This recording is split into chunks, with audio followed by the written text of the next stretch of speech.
Lesson study में और आप लोग देख रहे हैं क्लास 12 के सोशियोलॉजी के एग्जाम जो होने वाला है आज को, उसके हम लोग वीवीआई सब्जेक्टिव प्रश्नों को देखेंगे। यानी कि फटाफट पढ़ लीजिए, हम लोग 10 ऐसे क्वेश्चन को बताएंगे, टॉप 10 5 अंक वाला जो होगा। ठीक है, तो चलिए स्टार्ट करते हैं देर ना करते हुए। तो चलिए तब यहाँ पर देखिए, तो सबसे पहले हमारे पास है, ये बहुत बार आ चुका है तो इसको कर लीजिएगा। ठीक है, यह आ भी सकता है। ठीक है, यहाँ पर हरित क्रांति से क्या अभिप्राय है, हरित क्रांति के प्रभाव बताइए। यानी कि या आपको पूछ सकता है भारत में हरित क्रांति के सामाजिक आर्थिक प्रभाव के बताइए, या हरित क्रांति के सकारात्मक एवं नकारात्मक सामाजिक परिणाम को उल्लेख करें। तीनों का क्वेश्चन का आंसर जो होगा एक ही होगा। ठीक है, हरित क्रांति जैसे ही लिखे, कुछ नहीं लिखने से, देखिए कुछ ना लिखने के सिवा कुछ तो लिखिए ना। तो आपको जो करना है, ये तीनों प्रश्नों का जो है यह आपको एक ही जवाब देना है। ठीक है, या हरित क्रांति क्या है, तो फिर भी आपको क्या करना है, एक ही जवाब देना है। देखिए यहाँ से यहाँ तक हरित क्रांति लिख दीजिएगा। ठीक है, तो चलिए हम लोग हरित क्रांति शब्द 1968 ईस्वी में होने वाले उस आश्चर्यजनक जो परिवर्तन के लिए प्रयोग में लाया जाता है, जो भारत के खाद्यान्न के उत्पादन में हुआ था तब अब भी जारी है। हरित क्रांति से अभिप्राय है कृषि के उत्पादन में काफी अधिक कृषि होना और दीर्घकाल में कृषि उत्पादन के ऊंचे स्तर को स्थिर रखना है। यानी कि हरित क्रांति मतलब कृषि के उत्पादन में वृद्धि के लिए यह क्या क्रांति लाई गई थी। ठीक है, यह किसानों को इसमें क्या बहुत ही फायदा हुआ था कि भारतीय मतलब ताकि जो कृषि जो हरित क्रांति जो दीर्घ काल तक जो उत्पादन बने रह सके और ऊंचे स्तर तक इसका स्थिर रहना है। मतलब देखिए एक बार खाद्यान्न, देखिए खाद्यान्न मतलब क्या होगा, खाने की वस्तुओं के उत्पादन में। ठीक है, कि उसका जो यह उत्पादन बढ़े, ठीक है, और जारी रहे। ठीक है, ताकि यह कृषि के उत्पादन में काफ़ी अधिक बढ़े, तब ना खाने की चीज़ों में बड़ी वृद्धि होगी। तो भारतीय अर्थव्यवस्था पर हरित क्रांति ने कोई प्रकार के प्रभाव डाले थे। ठीक है, तो चलिए हम लोग सकारात्मक प्रभाव को देख लेते हैं कि यहाँ पर देखिए हरित क्रांति के आर्थिक सकारात्मक प्रभाव। यानी कि अब देखिए आपको पूछ सकता है कि सकारात्मक प्रभाव, नकारात्मक प्रभाव या विशेषता, तो आप लोग सकारात्मक प्रभाव को विशेषता बनाकर लिख दीजिएगा। ठीक है, तो देखिए उत्पादन में वृद्धि हरित क्रांति के फलस्वरूप 1967 से 1968 और उसके बाद वर्षों में कृषि उत्पादन में तेजी से वृद्धि हुई। कुछ चेंज कर दीजिएगा, ऐसा नहीं है कि 1967 से 1968 के बीच वो क्या हुआ था कि कृषि उत्पादन में तेजी से क्या हुई थी, वृद्धि हुई थी हरित क्रांति में। ठीक है, किसानों की समृद्धि, हरित क्रांति के फलस्वरूप किसानों की आर्थिक स्थिति में काफी सुधार हुए थे, उनका जीवन स्तर भी ऊंचा हो गया था, कृषि का व्यवसाय एक लाभकारी व्यवसाय माना जाने लगा। यानी कि हरित क्रांति से क्या हो गया था कि किसान में बहुत सुधार आए थे, किसानों भी अपना आर्थिक स्थिति जो था बहुत ही क्या था, गरीबी था, वह धीरे धीरे ठीक हो गया था, यह ऊंचा हो गया था, जीवन स्तर भी क्या हो गया था, ऊंचा हो गया था। लोग कृषि को क्या मान रहे थे, एक व्यवसाय और लाभकारी व्यवसाय मान रहे थे। ठीक है, खाद्यान्न के आयात में कमी।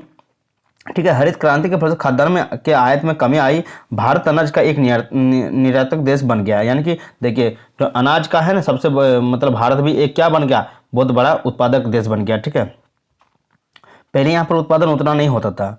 ठीक है, उद्योगों का विकास, हरित क्रांति के कारण उद्योगों का भी क्या हुआ, विकास हुआ। कृषि यंत्र उपकरण बनाने, रासायनिक उर्वरक के उत्पादन में, उपभोक्ता वस्तुओं के उत्पादन में भी क्या होता है, जिससे वृद्धि हुई। आर्थिक विकास हुआ। देखिए आर्थिक विकास, कृषि विकास से सरकार की आय में वृद्धि हुई, इससे देश में आर्थिक स्थिरता और आत्मनिर्भरता के उद्देश्य को पूरा करने में सफलता मिली। यानी कि आर्थिक विकास हुआ। देखिए पॉइंट वाइज लिखिएगा तब का नंबर मिलेगा। ठीक है, आसानी से नंबर मिल जाएगा।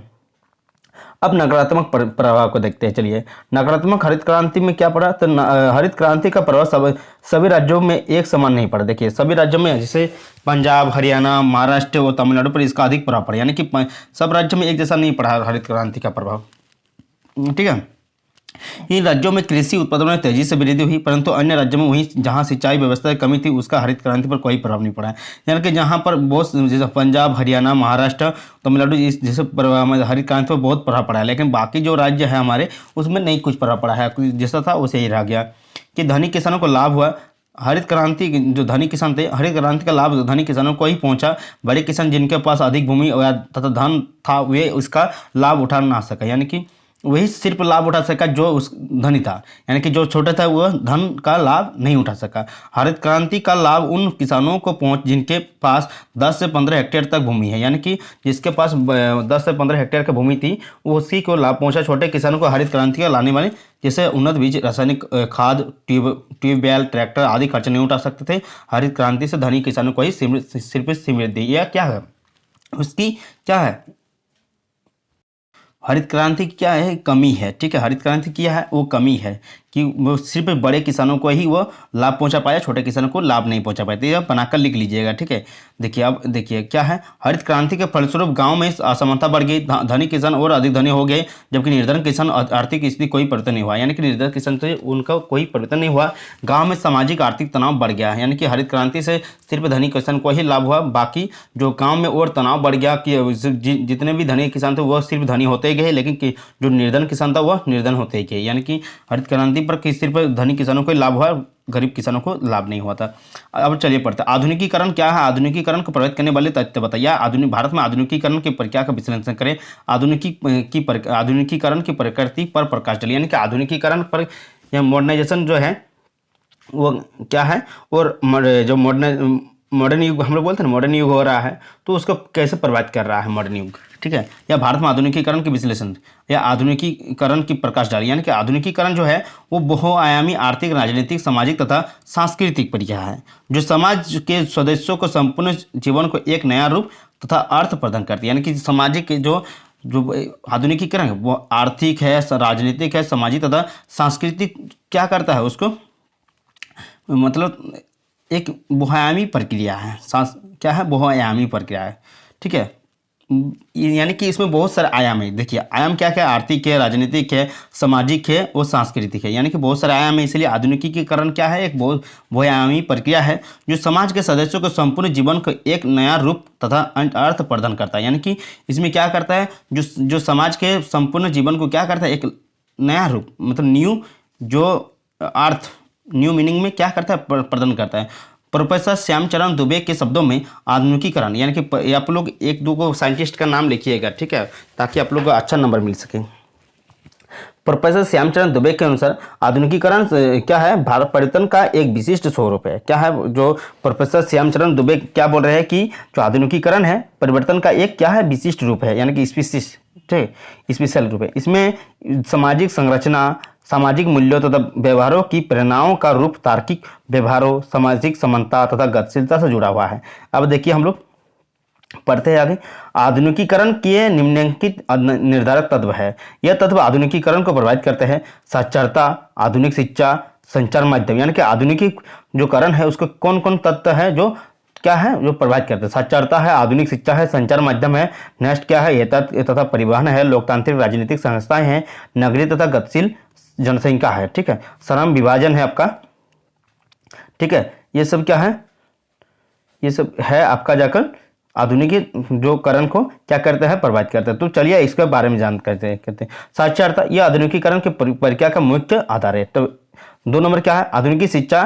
तो आधुनिक शिक्षा आधुनिकीकरण का एक मुख्य अभिकरण है जो प्रोफेसर योगेंद्र सिंह के अनुसार आधुनिकी शिक्षा उदारवादी तथा आधुनिकीकरण की प्रक्रिया के साथ स्वाभाविक रूप से संबंधित है। यानी कि वो क्या है, स्वाभाविक रूप से संबंधित है। संचार माध्यम, तो आधुनिकीकरण से संचार माध्यम में भी बदलाव आया है ना। सबके पास अभी देखिए मोबाइल है, तो संचार में आधुनिकीकरण से ही आया है ना। तो पहले उतना नहीं था विकसित, लेकिन आप लोग अभी तैयारी कर रहे हैं किससे, मोबाइल से कर रहे हैं। तो यानी आधुनिकीकरण का ही एक क्या है, प्रभाव है कि वर्तमान दौर में संचार क्षेत्र में तीव्र विकास के कारण आधुनिकीकरण की प्रक्रिया एक सबल आधार पर प्राप्त है। इंटरनेट, ईमेल तथा अन्य सूचना तकनीकी के साधन के कारण वैश्विक दृष्टि का विकास हो रहा है। यानी कि देखिए संचार के माध्यम से वैश्विक दृष्टि का क्या हो रहा है, विकास हो रहा है। यातायात तथा परिवहन में आधुनिकीकरण, देखिए यातायात परिवहन में भी कितना विकसित हो गया। आज बहुत सारे लोग यहाँ से वहाँ जाने के लिए क्या तुरंत सभी जगह एयरपोर्ट बन रहा है, गाड़ी की सुविधा हो रहा है, ट्रेनें मतलब स्टेशन बैठाए जा रहे हैं, ट्रेन लाइन की बिछा जा रहा है, यानी कि बिछाया जा रहा है, ट्रेन लाइनें बिछाई जा रहा है। उसके बाद क्या उसके बाद बहुत जगह छोटे छोटे एयरपोर्ट बनाए जा रहे हैं ताकि सबको क्या सुविधा मिल सके। और जहाँ पर गाड़ी नहीं पहुँचती थी, बिजली नहीं पहुँचती थी, तो वहाँ पर भी क्या हो रहा है, सड़कें बनाए जा रहे हैं। तो एक आधुनिकीकरण की क्या है, आधुनिकीकरण की है ना ये। तो देखिए आधुनिकीकरण के विकास में यातायात तथा परिवहन के साधनों की भूमिका अत्यंत महत्वपूर्ण है। यानी कि आधुनिकीकरण के विकास में एक यातायात, जितने भी गाड़ी है, परिवहन है, ये सड़कें है, ये सब क्या है, भूमिका अत्यंत महत्वपूर्ण है। इनके बिना आप आधुनिकीकरण की कल्पना भी नहीं कर सकते हैं सही में। लोकतांत्रिक राजनीतिक संस्थाएं, वयस्क मताधिकार, मतदाता पहचान पत्र, ठीक है, ईवीएम दबाव समूह तथा राजनीतिक दलों का आधुनिकीकरण की प्रक्रिया में विशेष महत्व है। नगरीय तथा गतिशील जनसंख्या, देखिए नगरियों में क्या हो रहा है, गतिशील जनसंख्या। प्रौद्योगिकी में विकास के कारण नगरीय जनसंख्या तथा लोगों को विकासशीलता में वृद्धि हुई है। यह दोनों ही आधुनिकीकरण के महत्वपूर्ण घटक है। लोग बेहतर जीवन सुविधाओं की तलाश में ग्रामीण प्रदेश से निकल कर नगरीय क्षेत्र की ओर पलायन कर रहे हैं, जिससे नगरीय जनसंख्या में वृद्धि हो रही है। यानी कि नगरीय तथा गतिशीलता जनसंख्या, यानी गतिशील जनसंख्या मतलब जो ग्रामीण क्षेत्र के जो लोग हैं वो नगर में जाकर बस जा रहे हैं, इसीलिए क्या हो रहा है, जनसंख्या में वृद्धि हो रही है नगर में, क्योंकि लोग ज़्यादा से ज़्यादा क्या करना चाहता है, फायदा अपने अपने मतलब आधुनिक की ओर जा रहा है ना, कि ताकि उसको सब सुविधा मिल सके, यानी कि सारे के सारे सुविधा मिल सके। आप लोग जितना पॉइंट बना सकते हैं श्रम विभाजन, ठीक है, उतना और नहीं लिखे है, 6 पॉइंट तक ही लिखे। श्रम विभाजन कारण आधुनिकीकरण की तीव्र होती है, ठीक है। तो चलिए देखिए नेक्स्ट क्या है कि भारत में जो सांप्रदायिकता उदय और विकास के कारक एवं कारणों का वर्णन करें, यानी कि ऐसा भी आपसे वो पूछ सकता है। नेक्स्ट क्या है, इसी को आप लोग सांप्रदायिकता की समस्या का लगातार क्यों बन रही है यह आपको हो सकता है भारत में बढ़ती हुई सांप्रदायिकता के से कैसे निपटा जा सकता है, संप्रदायवाद के मुख्य कारणों का विवरण दे या सांप्रदायिकता के दूर करने के सुझाव दे। यानी कि आपको जो है ये चारों प्रश्नों के आंसर, देखिए चारों प्रश्नों के जो आंसर है एक ही है, ठीक है। देखिए आपको भारत में सांप्रदायिकता के प्रमुख कारण देख रहा है, कट्टरपंथी धर्म और संप्रदायों का उदय, ठीक है, विभिन्न संप्रदायों के आपसी असहिष्णुता के विचार, ठीक है, यह अब लोगों के अशिक्षा और अज्ञानता, ठीक है। नेक्स्ट क्या है कि चार इसमें देखिए 3 ही आपको क्या बताना है इसमें, तो 3 सांप्रदायिकता के प्रमुख कारण, क्योंकि बहुत ही लंबा चौड़ा हो जाएगा, 5 नंबर दे रहा है ना। तो देखिए भारत में सांप्रदायिकता रोकने के उपाय क्या बताना है आपको, ठीक है। यानी कि चारों क्वेश्चन के जो आंसर है आपको यही वाला देना है। तो चलिए हम लोग एक एक देख लेते हैं कि कट्टरपंथी धर्म व संप्रदाय को उदय क्या है। तो भारत में विभिन्न कालों और परिस्थितियों में अनेक गुरु व धर्म प्रचारक हुए, जिन्होंने भगवत प्राप्ति के लिए नए मार्गों का अवलंबन किए। उनके अनुयायियों ने उसे नया पंथ स्वीकार किया। धीरे धीरे समाज में अनेक शक्तिशाली संप्रदाय बन गए, जो धार्मिक कट्टरता को अपने संप्रदाय को संगठन का आधार मानकर अपने अनुयायियों को एक विशिष्ट प्रकार के से जीवन व्यतीत करने का आग्रह करने लगे। इस कारण सांप्रदायिकता दंगे होने लगे। यानी कि जो आप क्या बोल रहे हैं इसमें, यह बोलना चाह रहा है कि जो बहुत सारे कालों में क्या है, अपने अपने गुरु आए, जिसके कारण धर्म गुरु आए जो अपने प्रचारक रखे, बहुत सारे क्या है भगवत प्राप्ति के लिए नए मार्गों का अवलंबन किए। मतलब बहुत सारे गुरु आए जो अपने बोल रहे हैं कि मेरे मार्ग पर चलिए, मेरे मार्ग पर चलिए, जिसके कारण से धार्मिक कट्टरता जो है संप्रदायों के संगठन का आधार मानकर अनुयायियों को एक विशिष्ट प्रकार से जीवन व्यतीत करने का आग्रह करने लगे। इस कारण सांप्रदायिक दंगे होने लगे। यानी कि जो बोल रहे हैं कि मेरे तरफ आइए, ये बोल रहे हैं मेरे तरफ, जिसके कारण से इसका एक धार्मिक जो है ना संरचना बन गया है, जिसके कारण से क्या जो सांप्रदायिकता का यह क्या हो रहा है, प्रमुख कारण हो रहा है कि कट्टरतापंथी और संप्रदाय का उदय हो रहा है। क्योंकि कोई धर्म बोल रहा है कि मेरा धर्म सबसे बड़ा है, कोई धर्म बोल रहा है कि इसमें मेरा धर्म बड़ा है। तो ये क्या है, इसमें आपको क्या दिख रहा है कि एक इस तरह से क्या होता है, सांप्रदायिकता का जो कट्टरपंथी संप्रदाय का उदय होता है, ठीक है। नेक्स्ट क्या है, विभिन्न संप्रदायों आपसी असहिष्णुता के विचार। यानी कि इसमें जो होता है, भारत में बहुत सारे धार्मिक संप्रदाय विद्वान हैं, बहुत भारत में देखिए बहुत सारे धर्म हैं यहाँ पर, ठीक है। विभिन्न संप्रदायों के लोग एक विशिष्ट प्रकार से जीवन व्यतीत करते हैं और उनके विचार भी अलग अलग होते हैं। यह सही कहा गया है कि भारत में बहुत सारे क्या है, अलग अलग धर्म के लोग हैं, तो यहाँ पर संप्रदाय के लोग भी एक अलग जैसा है, ठीक है। ये उनके विचार भी अलग अलग है। समय समय पर क्या विभिन्न संप्रदाय जब आपसी सहिष्णुता नहीं रहती है तो उनमें सांप्रदायिकता दंगे होने लगते हैं। यानी कि इसमें साफ साफ बोल रहा है कि जब असहिष्णुता यानी कि आपसी सहिष्णुता नहीं होती है, यानी कि उसमें कुछ मेल नहीं होती है, कुछ बातों को या कुछ जो अपने विचार है वो क्या मेल नहीं होती है, तब क्या होती है, सांप्रदायिकता दंगे होती है। विचारें जब नहीं मैच होंगे तो अपने वो तो दंगा होगा ही ना, ठीक है। लोगों की अशिक्षा और अज्ञानता, यानी कि लोगों के अशिक्षा और अज्ञानता के कारण भी लोगों को क्या हो रहा है, अशिक्षा यानी कि शिक्षित नहीं है, यदि शिक्षित है तो दूसरा मीनिंग निकल रहा है। अज्ञानता के कारण भी क्या हो रहा है, क्यों सांप्रदायिकता में क्या हो दंगा हो रहा है। तो यह भी आप लोग लिख सकते हैं, ठीक है। भारत में सांप्रदायिकता रोकने का उपाय, यानी कि सांप्रदायिकता के जो दंगे है या कुछ भी सांप्रदायिकता जो है, अलग अलग जो सांप्रदायिकता है उसको रोकने के क्या उपाय है, भारत में सांप्रदायिकता रोकने के क्या उपाय है, चलिए देख लेते हैं। कि देखिए जो भारत में सांप्रदायिकता बहुत तेजी से फैल रही है, इसे रोकने के निम्नलिखित उपाय। ऐसी राजनीतिक दलों को मान्यता समाप्त कर दी जाए तो सांप्रदायिकता का प्रचार करते हो, जो मतलब ऐसे जो राजनीतिक दल का जो सांप्रदायिकता को बढ़ाते हैं, यानी दंगों या या सांप्रदायिकता जो कट्टरपंथी होती है उसको जो बढ़ाते हैं, उसको जो भी राजनीतिक दल है उसको क्या कर देना चाहिए, मान्यता समाप्त कर देना चाहिए। नेक्स्ट क्या है, ऐसी पुलिस कर्मचारियों को दंड दिया जाना चाहिए जो सांप्रदायिकता दंगों में प्रत्यक्ष या परोक्ष रूप से दोषी पाया जाता है। यानी कि जो भी पुलिसकर्मी या उससे रिलेटेड कोई भी पर्सन होता है तो उसे क्या करना चाहिए, दोषी ठहरा देना चाहिए और उससे क्या करना देना चाहिए, उससे निकाल देना, बहिष्कार कर देना चाहिए अपने पद से। विद्यालयों की शिक्षण सामग्री या सांप्रदायिक अभिमुख तत्वों का उन्मूलन किया जाना चाहिए। यानी कि देखिए विद्यालय में शिक्षण सामग्री में सांप्रदायिक अभिमुखी तत्वों का क्या करना चाहिए, उन्मूलन करना चाहिए, जानकारी देना चाहिए। ठीक है, दूरदर्शन व आकाशवाणी की सांप्रदायिक विचारों के प्रसारण पर रोक लगानी चाहिए। यानी कि सांप्रदायिकता जो विचार होते हैं वो प्रसारण में, यानी कि उसको जो प्रसारण होती है, जो दिखाया जाता है उस पर भी सांप्रदायिक विचारों पर रोक लानी चाहिए। यानी कि जो दिखाया जाता है टीवी में तो उसको भी क्या करना चाहिए, सांप्रदायिकता के विचारों को जो दिखाया जाता है उससे क्या होगी, हंगामा ज़्यादा बढ़ेगा, इसको भी क्या करना चाहिए, उसको भी बंद करना चाहिए। नेक्स्ट हम लोग चले पढ़ते हैं, भारत में एकता के तत्वों का वर्णन करें। यह आपको पूछ सकता है कि भारत सामाजिक एवं सांस्कृतिक के सर्वप्रमुख विशेषता अनेकता में एकता है, स्पष्ट करें। या भारत में एकता के साथ अनेकता भी बन रही है, क्यों। यह आपको तीनों क्वेश्चन जो है एक ही आंसर होगा। ठीक है, तीनों क्वेश्चन का एक ही आंसर। चलिए देख लेते हैं कि भारत समाज एवं संस्कृति की सर्वप्रमुख विशेषता अनेकता में एकता है। धर्म, भाषा और रीति रिवाज की विविधता के बीच भारत में विलक्षण एकता रही है। भारतीय एकता का एक स्वरूप मूलतः भौगोलिक एवं सांस्कृतिक रहा है। भारत में अनेकता में एकता को निम्नलिखित बिंदुओं से स्पष्ट कह सकते हैं। यानी कि भारत में अनेकता में क्या है, एकता है, क्योंकि यहाँ पर अनेकता का मतलब यहाँ पर जाति अलग है, धर्म अलग है, रीति रिवाज अलग है, सांस्कृतिक अलग है, लेकिन फिर भी क्या है, यहाँ पर एकता है। वही बात बोला गया है कि भारत में अनेकता है लेकिन एकता के स्पष्ट कीजिए।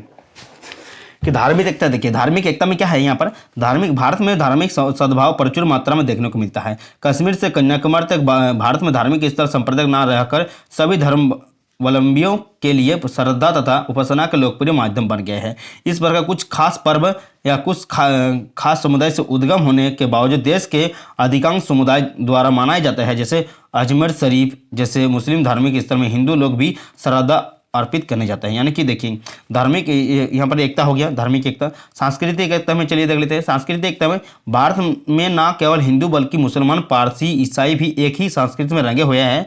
यह सांस्कृतिक वैदिक, बौद्ध, जैन, हिंदू, मुस्लिम, आधुनिक संस्कृति का सम्मिश्रण है। जो रीति रिवाज एवं सामाजिक क्या है, आचार विचार हिंदू के हैं, प्राय ये भारतीय मुसलमानों को भी है। यानी कि देखिए कि सांस्कृतिक एकता भी भारत में क्या है, बंधा हुआ है, चाहे वो हिंदू है, चाहे बौद्ध है, चाहे जैन है, चाहे हिंदू है, मुस्लिम है, आधुनिक संस्कृति के वैदिक ज्ञान है, कुछ भी है, कुछ भी जाति से आता है, लेकिन यहाँ पर क्या है, सब मिलकर सांस्कृतिक एकता में बंधे हुए हैं। ठीक है, नेक्स्ट क्या है, पूरे देश में लगभग सभी समुदाय द्वारा पर्वों को संयुक्त रूप से मनाते हैं। देखिए कुछ भी पर्व होता है हमारे यहाँ तो सब मिलकर क्या करते हैं, मनाया जाता है। इन पर्वों की संरचना में पूरे देश में लगभग एक समान ही होता है। यानी कि जितने भी यहाँ पर पर्व होता है सभी मिलकर क्या करते हैं, मनाया जाता है और साथ ही उसको क्या करते हैं, एक्सेप्ट करते हैं सब कोई। भाषाई कारक, यानी कि भाषाई कारक में क्या है, भारतीय जो संस्कृति के एकता में निरंतरता में भाषा की भूमिका सराहनीय रही है। यानी कि भाषा देखिए, एक आप थोड़ा सा दूर जाएंगे अलग बोलेंगे, तो आप थोड़ा सा दूर जाएंगे तो देखिए जितना मतलब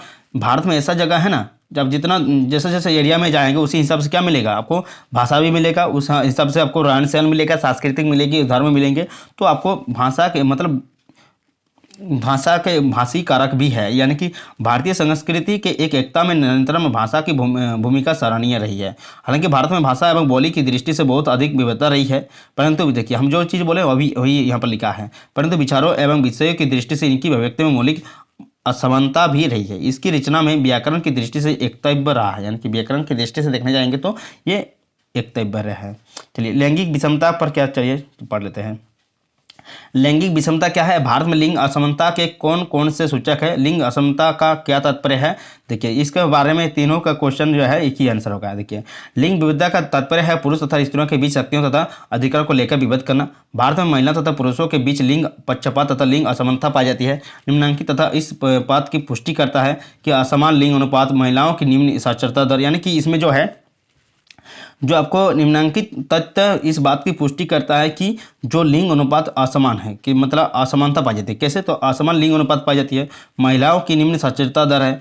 देखिए इससे पुष्टि होती है कि असमान पाई जाती है, मतलब लिंग जो बीच लिंग पक्षपात या लिंग असमानता जो पाई जाती है इससे पुष्टि होती है। महिलाओं के निम्न कार्य सहभागिता दर, महिलाओं के लिए मजदूरी की कम दरें, उचित मातृत्व मृत्यु दरें, विधायकों में महिलाओं का कम प्रतिनिधित्व आ दिया है।